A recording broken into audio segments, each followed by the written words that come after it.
نومبر 1687 میں سلطان محمد رابع کو معزول کر کے ان کی جگہ ان کے بھائی سلیمان ثانی کو تخت نشین کیا گیا۔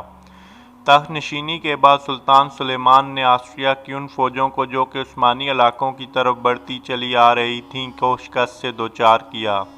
سلطان سلیمان نے اپنے دور حکومت میں عیسائی رعایا کے ساتھ مخصوص رعایتیں کیں۔ سلطان سلیمان کے دور میں عثمانی فوجوں نے مقدونیہ کو فتح کیا اور آس پاس کے علاقوں کو بھی عثمانی سلطنت میں شامل کر لیا گیا۔ 10 مئی 1691 میں سلطان سلیمان ثانی کا انتقال ہو گیا۔ سلطان سلیمان ثانی کی وفات پر ان کا بھائی احمد ثانی تخت نشین ہوا۔ سلطان احمد نے سلطنت کے معاملات کو صدر اعظم مصطفیٰ کے ہاتھ میں چھوڑ دیا۔ انہوں نے آسٹریا کے خلاف فوجیں جمع کی اور ان سے جنگ لڑی۔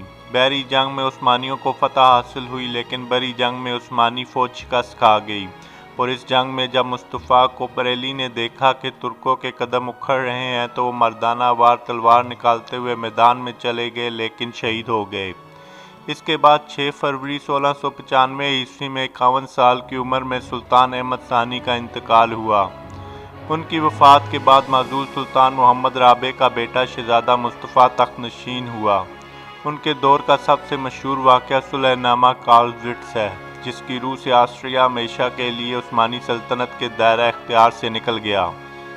اب تک سلطنت عثمانیہ یورپ میں پے در پے فتوحات حاصل کرتی چلی آ رہی تھی، لیکن اس صدی کے آغاز تک عثمانیوں کی حالت انتہائی کمزور ہو چکی تھی۔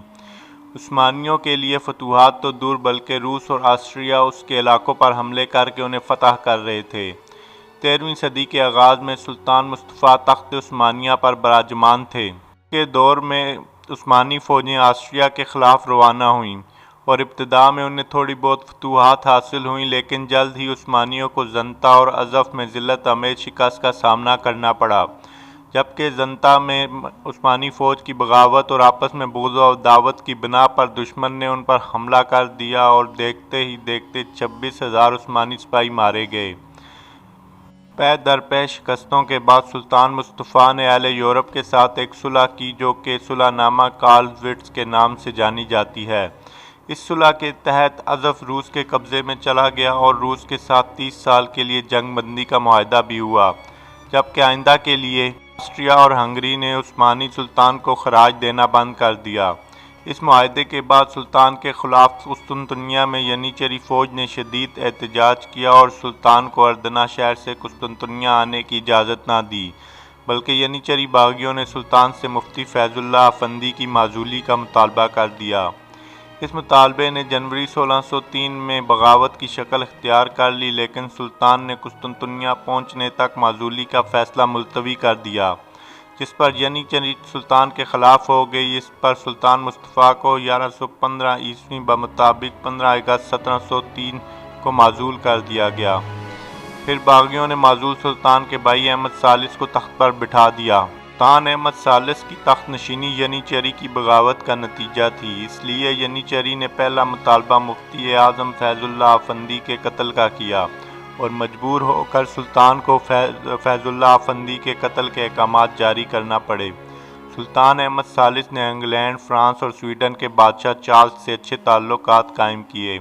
سویڈن کا بادشاہ اس وقت روس کے ساتھ جنگ کر رہا تھا۔